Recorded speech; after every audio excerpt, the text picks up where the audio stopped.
ya estamos de vuelta en Más Positivo. Gracias a quienes Paga siguen en tu nuestra cuenta. sintonía, entonces, a esta hora de la mañana. Y en realidad, mi invitada de hoy nos trae un tema bastante relevante. Vamos a hablar del estudio Mujeres en la región del Maule. Este estudio que busca entonces también, bueno, hablar sobre nuestra realidad sociopolítica. Fueron 270 mujeres entonces encuestadas de distintas edades en nuestra región y por supuesto esto estuvo a cargo del Centro de Estudios Contextus. Y para eso entonces estoy con la socióloga Valeria Candalaf, a quien le doy la bienvenida y agradezco. Hace mucho tiempo que no estábamos aquí en entrevista. Vale, ¿cómo estás? Bienvenida. Hola Fran, muy bien, feliz de verte, de estar en el programa nuevamente. Y sí, yo también te extrañaba. Queríamos contar más cosas que están pasando en el país y en la región específicamente. Eso, estamos bien como turbulentos en el país en este momento. Los cambios que hemos tenido a nivel sociopolítico han sido impresionantes. Y bueno, hablemos un poco de este estudio que fue previo a estos cambios, que se realizó entre enero y febrero. Y sí, fueron, como decía, más de 200 mujeres. Hablemos un poquito de eso y del perfil de las encuestadas también, Vale. Perfecto. Sí, es bueno, qué bueno que situaste porque esta encuesta se realizó entre enero y febrero, por lo tanto fue previo a la instalación del gobierno de Kast, porque nosotros sí hacemos preguntas políticas directamente. Te cuento que contestaron la encuesta 270 mujeres básicamente adultas, ¿ya? Nuestro perfil es de mujeres que tienen entre 30 y 59 años, son el 75% de las mujeres que contestaron la encuesta. Así que son adultas, tienen alto capital educativo porque el 68% posee educación superior completa, o sea, tiene un grado o posgrado. También están insertas mayoritariamente en el mercado laboral, ya que un 69% trabaja dependiente o independientemente, pero recibe un sueldo. Y a eso le agregamos el 10% de dueñas de casa que trabajan, pero es un trabajo no remunerado. A pesar de la alta educación que tienen nuestras encuestadas, el 46% vive con ingresos bajo los 800.000 pesos. ¿Ya? Eso es muy decidor de lo que vamos a conversar durante la encuesta, porque el tema laboral es un gran temazo dentro de las mujeres. Y te diré que el 53,7% es jefa de hogar y el 21% tiene un rol compartido. Por lo tanto, son mujeres que administran el hogar, ¿ya? Trabajan, administran el hogar. Ese es el perfil de nuestras mujeres que contestaron. Claro, entonces esto también, Valeria, demuestra como la versatilidad y la transversalidad en el estudio, porque a pesar de que obviamente la característica común es que todas son mujeres, sí, claro, distintas realidades, y de eso se trata, realidades sociopolíticas, también económicas, que como decía, vamos a ahondar un poquito de esto, pero como parte del estudio también tiene que ver con el movimiento feminista. Que, bueno, como decíamos, ¿cómo ha sido el impacto también en las mujeres durante los últimos 20 años de este movimiento? ¿Cómo fue un poco también la respuesta en ese sentido?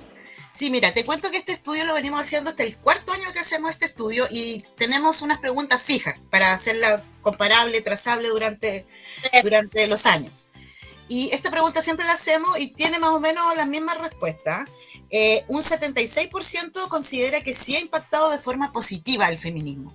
Pero aquí también tenemos un análisis interesante, porque después pasamos a la pregunta si acaso se sienten identificadas o qué tan identificadas se sienten con el feminismo, y ese porcentaje baja a un 60%.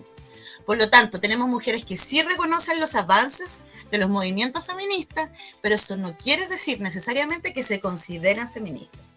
Esto puede ser por varias razones, ¿cierto? Hay muchas mujeres, por lo que uno escucha, conversa, ¿cierto?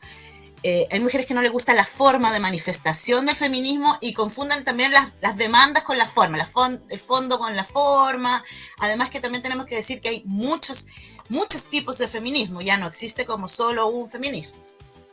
Mira, es verdad esa situación, ¿ah? Porque claro, como yo creo que muchas mujeres reconocemos el avance que ha generado el feminismo en nuestros derechos sociales, desde el voto hasta el derecho a estudiar, por ejemplo, el derecho a trabajar, y que eso es innegable.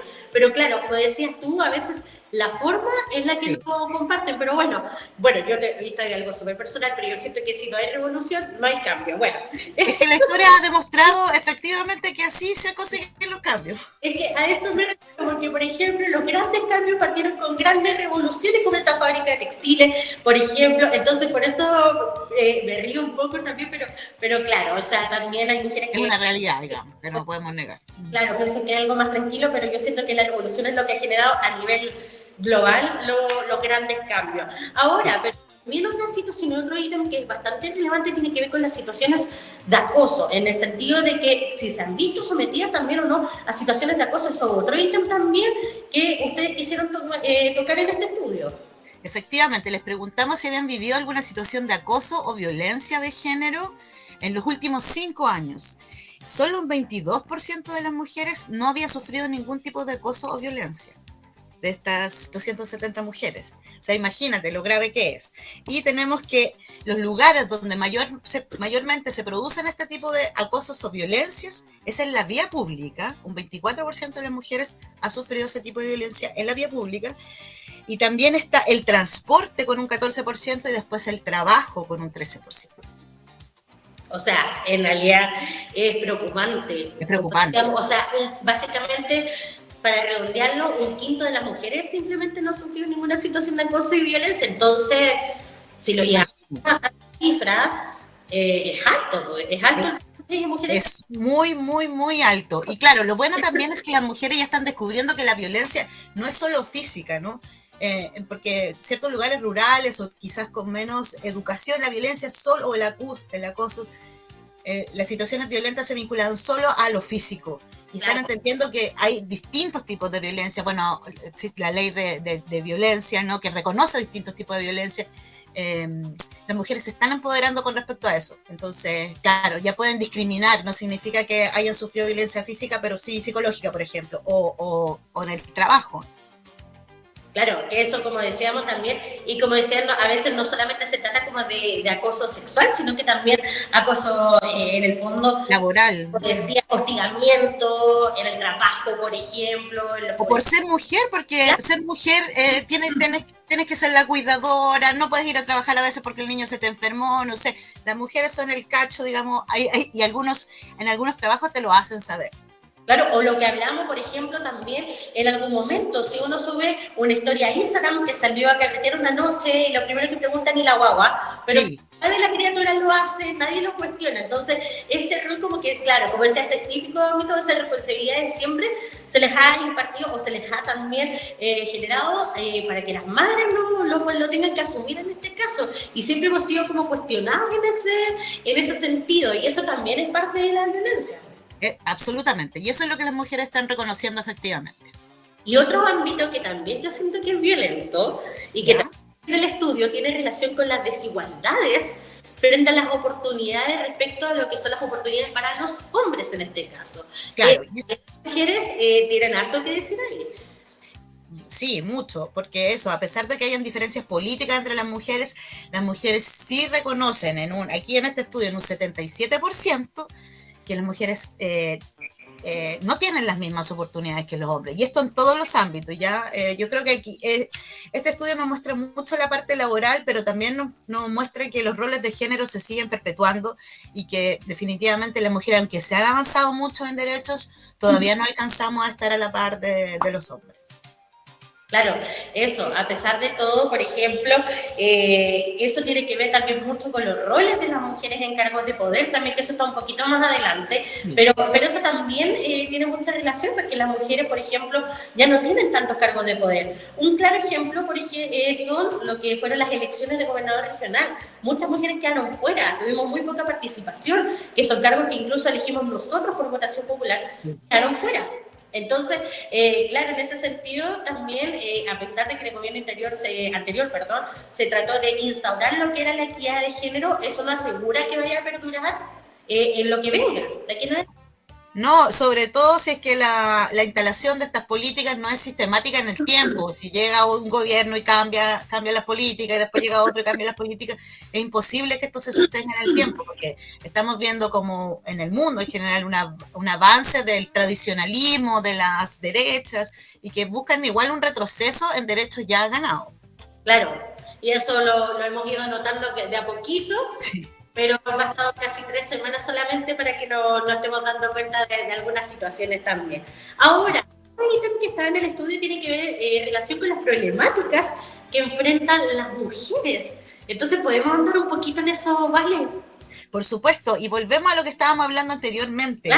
porque una de las principales brechas, de problemas para superar las brechas de género es la violencia psicológica. Las mujeres reconocen eso en un 25% junto con la brecha salarial. Esto es importante porque las mujeres además consideran que la autonomía económica es primordial para la independencia, ¿cierto? El no depender de otra persona, de tu pareja, del hombre, de quien sea, te da autonomía y el no tener esa autonomía probablemente produce más situaciones de violencia psicológica. Después tenemos el acceso al trabajo. Que el trabajo aquí tiene una columna importante, transversal, es por eso. Es porque el acceso al trabajo, las mujeres quieren trabajar y quieren tener autonomía, ¿cierto? Quieren no tener que depender de nadie, porque saben que pueden, digamos. Efectivamente, y es algo que hemos demostrado muchas mujeres.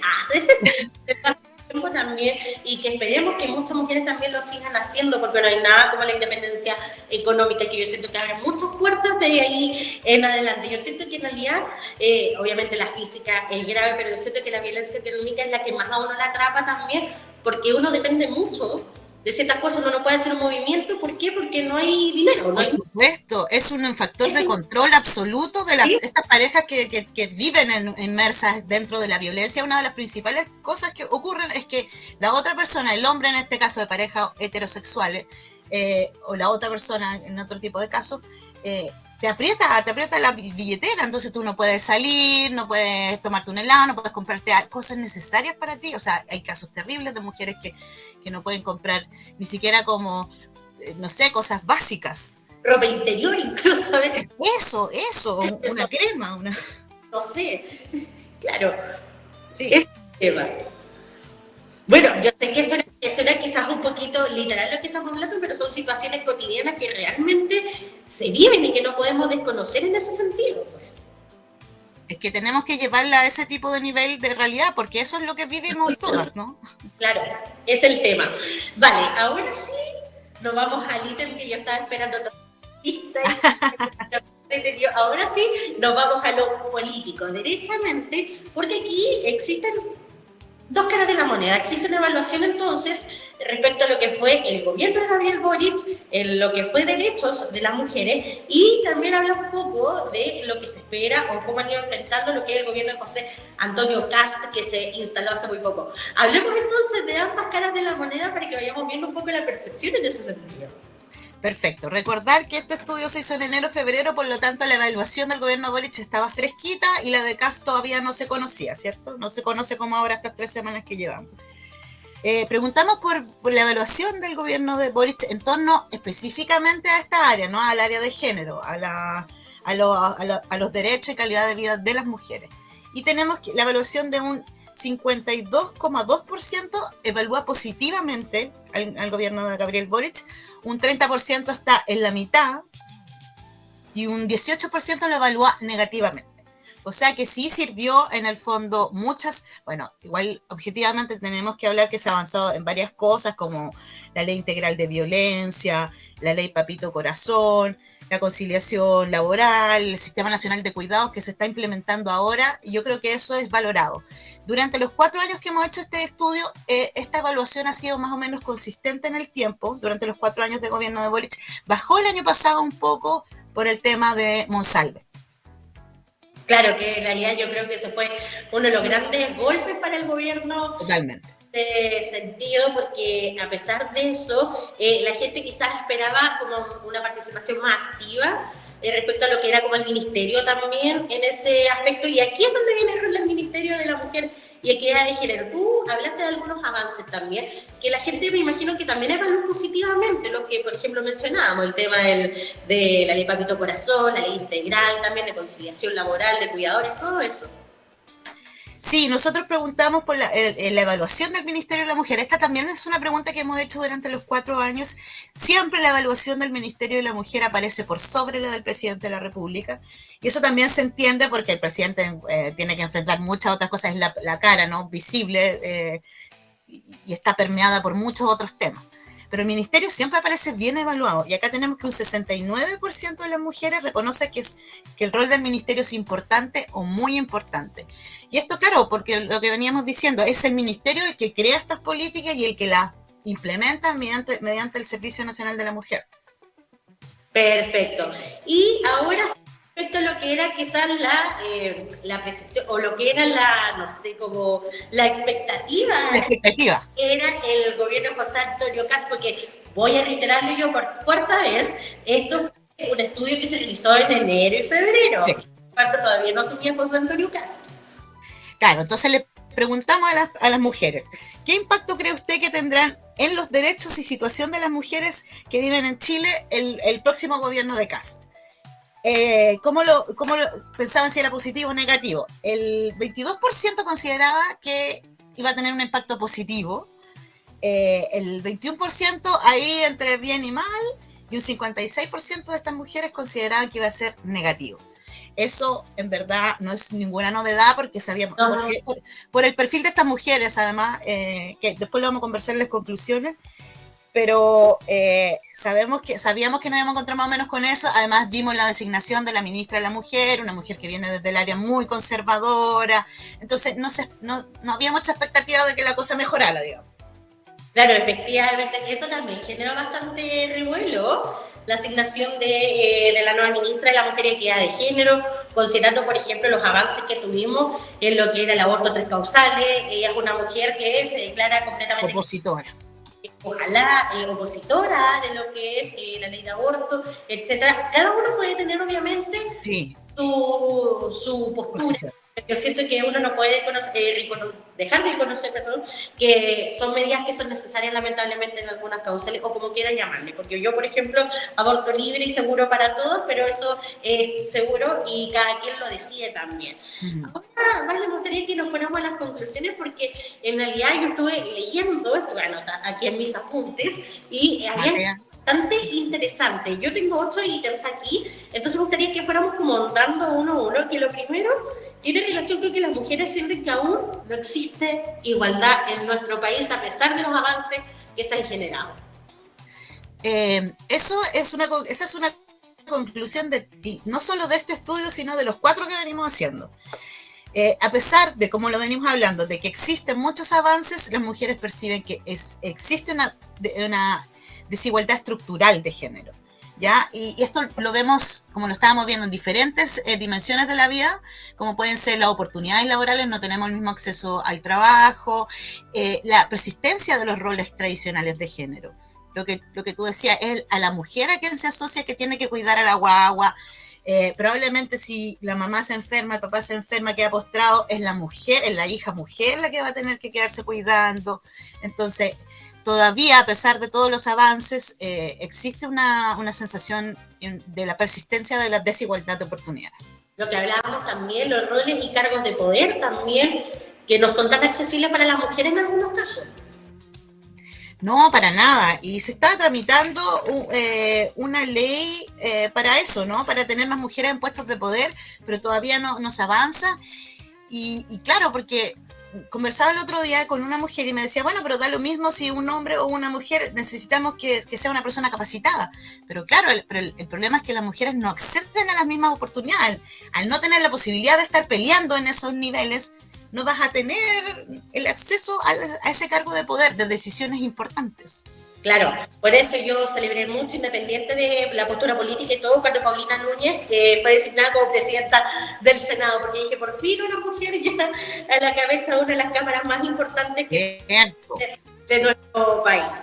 Ahora, otro ítem que obviamente me imagino que en los 4 estudios también esto coincide, que tiene que ver con que la violencia de género es un ítem de preocupación constante, independiente de las que se han generado en torno a esto.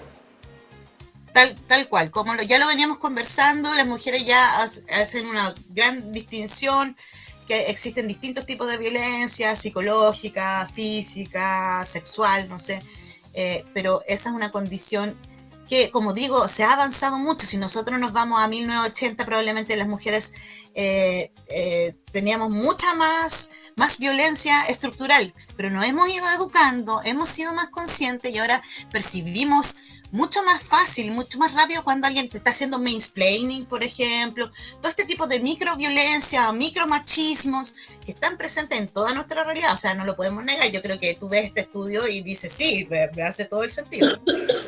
Claro, es el tema que uno a veces se siente identificada y también te va llamando la atención. Bueno, no me voy a adelantar ese ítem porque también está aquí lo que son las conclusiones, pero sí vamos con lo siguiente y que también lo mencionamos, que es la preocupación por las brechas económicas, que a veces podemos estar en los mismos cargos y se nos paga a veces incluso menos, o también los sueldos, como tú decías, que la mayoría de las mujeres ganaban menos de 800.000 pesos, por ejemplo, que eran el sueldo mínimo, un poquito más. Entonces también las brechas salariales es otra preocupación constante dentro de las mujeres. La brecha salarial es justamente una de las más importantes, como ya lo habíamos conversado, porque eso también, como ya lo habíamos conversado, te da la autonomía absoluta en el fondo. Sí, yo creo que la gran liberación de la mujer es eso, cuando tengamos el acceso completo a nuestros recursos y poder hacer con ellos lo que queramos. Y eso no se ha logrado todavía. Eso, no tener que estar pidiendo dinero para nada, poder hacer las cosas, no estar preocupada de que si me falta algo tengo que pedir, no. Por eso yo siempre he dicho, las recomendaciones que trabajemos, que le demos, y sea emprendimiento, sea bajo el alero de una jefatura, no importa, pero mujeres, por favor, que nos vean, busquen oportunidades también para salir adelante y para tener sus cositas también, incluso sin necesidad de salir de casa, si uno puede emprender incluso desde el hogar, si complica el tema de la crianza, por ejemplo, hay que buscar algunos mecanismos para poder llevar a cabo eso también. Exacto, y aunque cueste, yo no conozco mujer arrepentida de que se haya insertado en el mundo laboral, la verdad es que no, solo mujeres felices. Somos mujeres felices, definitivamente, mujeres muy felices. Bueno, este ítem ya lo habíamos mencionado un poco, perdón, pero es la necesidad de incrementar espacios de poder en las mujeres, ya lo hemos mencionado también, pero súper relevante el fenómeno que se genera, porque a pesar de que lo sabemos, en las instituciones populares ya no se ve tan reflejado, que era con el ejemplo que yo te daba a nivel regional también, para hacerlo un poquito más cercano. Los vemos también en las alcaldías, por ejemplo, hombres, la mayoría también. Sí, por supuesto. Y de hecho nosotros hicimos una pregunta específica con respecto a eso, que también la hacemos siempre, que les ponemos una frase. Las cosas estarían mejor si es que las mujeres estuvieran en cargos de poder, y el 71% de las mujeres nos contestaron que sí, que efectivamente. Entonces, tenemos confianza en nuestras capacidades, necesitamos la oportunidad de poder plantearla, hacerla, implementarla, ¿no? Sí. Bueno, yo igual soy como partidaria de los equipos, me gustan los equipos a mí en todo caso, ¿ah? Pero sí, siento que las mujeres no podemos entonces también con el liderazgo de algunas cosas. Y aquí este punto, ¿vale? Es súper importante, que también lo mencionamos un poquito, que tiene que ver con el feminismo como agente de cambio, con que muchas, como decíamos, reconocían que el feminismo ha ayudado, pero también no comparten quizás la modalidad o forma en la que el feminismo actualmente por nuestros derechos. Claro, porque vemos que las mujeres mayores, por ejemplo, son menos feministas que las mujeres más jóvenes. Las mujeres más jóvenes tienden a expresar una mayor sensibilidad frente a las desigualdades de género y un mayor apoyo a la ampliación de derechos. Las mujeres con más edad no, son más conservadoras, y esto nos viene diciendo el estudio desde el principio, desde los 4 años que lo venimos haciendo. Entonces, el feminismo sí lleva a transformaciones culturales importantes. Yo creo que es muy relevante. Nosotros hablamos con una mujer promedio chilena en los años 80 y hablamos con una mujer promedio ahora, tú vas a ver una mujer muchísimo más empoderada y consciente de sus derechos. Y que hablamos de las chicas más jóvenes que lo tienen clarísimo. Claro, como tú decías, y que eso también era parte de lo siguiente, que tiene que ver con las brechas generacionales también, y por el contexto también sociopolítico, cultural que se vive en esos años, porque como tú decías, no es lo mismo cómo se vivía la vida en 1980, cómo se vive después de 2010, por ejemplo, 2015. Entonces, claro, el contexto también yo creo que dice mucho de la percepción que tienen las mujeres sobre lo que es el feminismo, sobre la realidad también, que incluso me imagino que para algunas llega a ser hasta como escandaloso un poco, o encuentran vida las mujeres actualmente por lo mismo, porque ya estaban acostumbradas a otro tipo de contexto o de realidad también. Por supuesto, y también, claro, las chicas, lo que hablamos anteriormente, se dan cuenta que pidiendo permiso no se ganan los derechos, salen a la calle y tienen que salir y mostrarse y incomodar, que la hablan, lo ponen en la agenda, y así se producen los cambios, poniéndolo en la agenda. Claro, y esto yo creo que va de la mano, ¿vale? Que también lo conversamos un poquito, que tiene que ver con que también tenemos acceso a mayor nivel educacional, lo que también permite tener posiciones o también oportunidades más favorables y también que permite que seamos más empoderadas en ese sentido. ¿Tú consideras que va de la mano un poco? O sea, el estudio sí lo demuestra, los datos lo demuestran, que las mujeres con mayor nivel educacional tienden a expresar posiciones más favorables a la ampliación de derechos y a la igualdad de género. O sea, el capital educativo es demasiado importante, tenemos que seguir educándonos, porque así vamos, estas diferenciaciones que hacemos de violencia a niveles semánticos, vamos educándonos y vámonos haciendo conscientes y vámonos empoderando, está directamente relacionado con la educación. Definitivamente. Y bueno, lo último de las conclusiones tiene que ver también con la género, que siempre en general se encuentra vinculada al debate político, público, y que siempre también está en el limbo dependiendo del gobierno de turno. Yo creo que la agenda de género es algo que siempre va a estar presente en eso, Ale. Por supuesto, y sí, claro, no estoy diciendo que es un factor político, o sea, como yo me posiciono frente a género, tiene que ver o predice un poco mi disposición política si se mueve más a la izquierda o a la derecha. Esto no es novedad, digamos, sabemos que el conservadurismo va ligado a los movimientos de derecha y el otro, lo contrario, las libertades más que lo económico, va ligado a las libertades de las personas, va ligado a los movimientos más de izquierda o al progresismo. Lo que ha pasado también con el feminismo es que, claro, la izquierda como que se dividió mucho y están estos tipos de progresismo, el wokismo, como también se llama, han permeado el feminismo y han dejado, se ha dividido un poco porque tenemos a las mujeres justamente que no consideran que la forma de manifestación sea la adecuada, son más conservadoras o no están de acuerdo con el aborto, pueden ser muy feministas pero no están de acuerdo con el aborto. Entonces, claro, hay diferencias. Nos damos cuenta que hay un montón de matices en las mujeres del Maule. No existe una posición clara, pero obviamente están ligadas, la agenda de género está ligada al posicionamiento político partidario, digamos. Efectivamente, y eso no va a cambiar. Bueno, aquí hicimos, yo creo, un resumen súper bueno de todos los ítems también ahorita del estudio, pero ahora yo quiero que tú, Valeria Candalás, como psicóloga, como mujer que ha llevado a cabo este estudio todos estos años, bueno, ¿cuál es tu percepción también respecto a los resultados con los que te encontraste también? ¿Te lo esperabas? ¿Se repite con los anteriores? ¿Se un poco eso? ¿Existe mayor incertidumbre? ¿Qué notaste tú ahí? Mira, yo noto, estuve revisando todos los estudios que hemos hecho y de verdad que hay una consistencia muy grande, pero claro, es una evaluación, como te digo, el perfil de mujeres que contestan esta encuesta, que son bastante educadas, que son más progresistas, se ha repetido este patrón todos los años, entonces yo vengo viendo una consistencia en los resultados muy grande. Creo que va a ser muy interesante la encuesta que desarrollemos el próximo año para evaluar la gestión de este gobierno, porque pienso que tal como lo preguntamos por el gobierno de Kast, hay mucho susto, hay una inestabilidad, digamos, en saber cuáles son los derechos que podríamos perder, derechos ya ganados, entonces estamos como a la espera ahí. Bueno, esperemos estar aquí para seguir comentando entonces este estudio. Seguro que sí. Porque es súper interesante también hacer esta comparativa.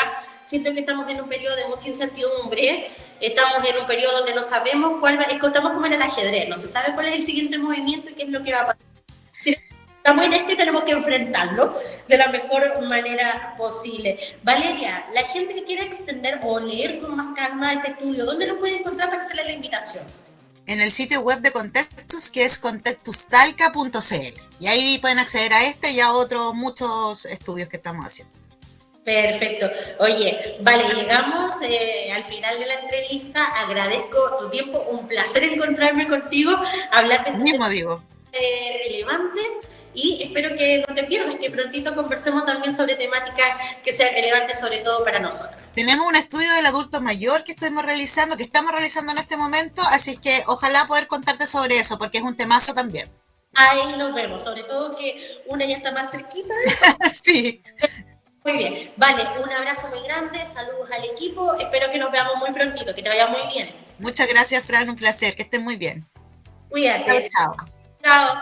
Bueno, entonces ahí Estábamos estamos. viendo y analizando parte de lo que era este estudio Mujeres en la región del Maule, nuestra también realidad sociopolítica. Vemos los matices que se generan también en torno a lo que es nuestra realidad generacional, como hablábamos, pero esto tiene relación con el contexto en el que fuimos creciendo las mujeres de las distintas edades y que se vio reflejada. Así que eso, agradecer también al Centro de Estudios Contextus, que siempre está junto a nosotros para ir analizando estos temas. 11:35 de la mañana, vamos a nuestra última pausa comercial y volvemos aquí en Más Positivo.